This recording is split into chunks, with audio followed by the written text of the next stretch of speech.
नमस्कार दोस्तों, आज हम फिर हाजिर हुए हैं एक नए क्लास के साथ। आज हम आपको बताएंगे बच्चों लिंग के बारे में सामान्य जानकारी। व्याकरण में लिंग को हम कैसे पहचानते हैं, लिंग की क्या परिभाषा है, लिंग की क्या भेद हैं। लिंग की परिभाषा से तात्पर्य है संज्ञा, सर्वनाम या क्रिया की जिस रूप से किसी व्यक्ति, वस्तु या भाव की जाति, स्त्री या पुरुष का बोध हो उसे लिंग कहा जाता है।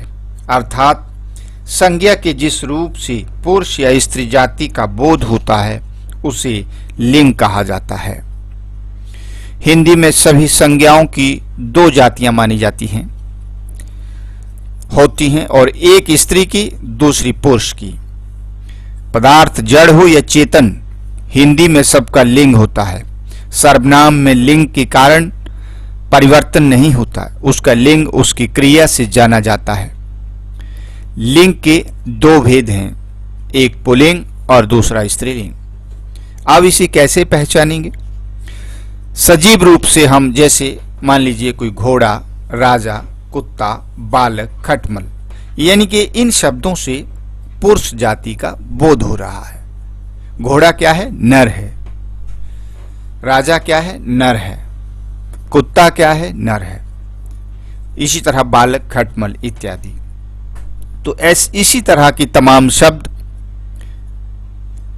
जो पुरुष जाति का बोध करवाते हैं वो पुल्लिंग कहलाते हैं। और निर्जीव पदार्थों में भी लिंग होता है, जैसे मकान, फूल, नाटक, लोहा, चश्मा इत्यादि।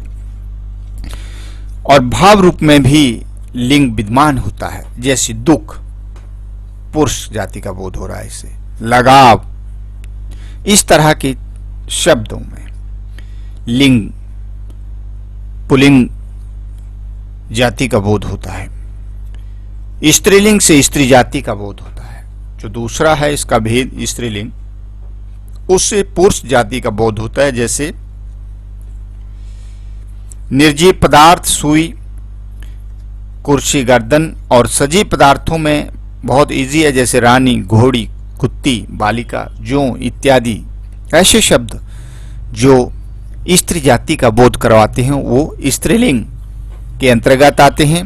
और भाव शब्दों में, भाव में भी लिंग होता है, जैसे लज्जा, बनावट इत्यादि में स्त्रीलिंग माना जाता है। तो इस तरह से अनेक आसान उदाहरणों के माध्यम से मैंने आप तक लिंग यानी कि जेंडर के बारे में सामान्य जानकारी दी है।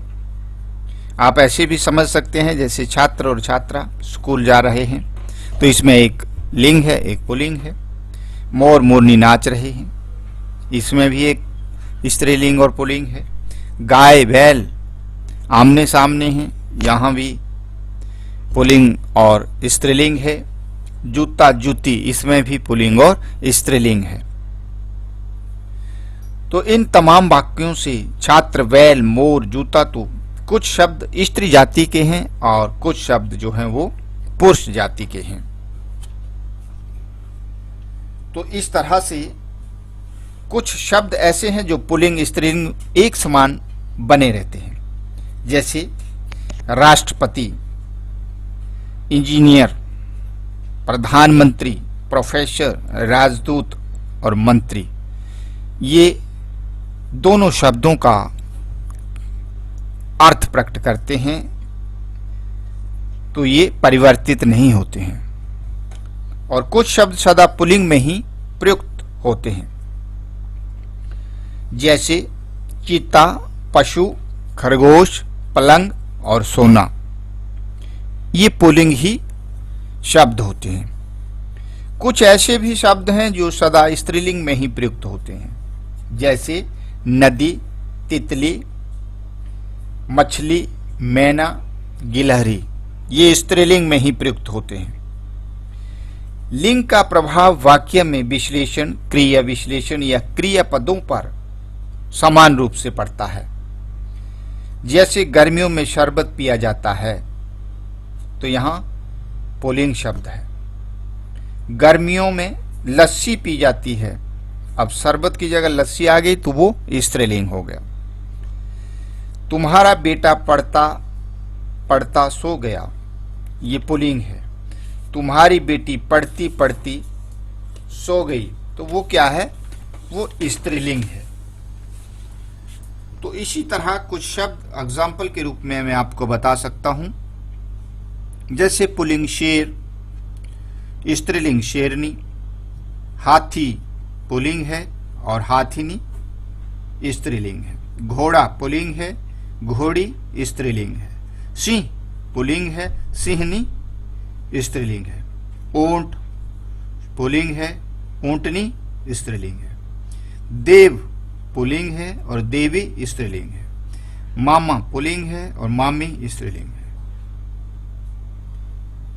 तो इस तरह से संज्ञा के जो विकारी शब्द होते हैं, लिंग के कारण संज्ञा में विकार परिवर्तन उत्पन्न होता है,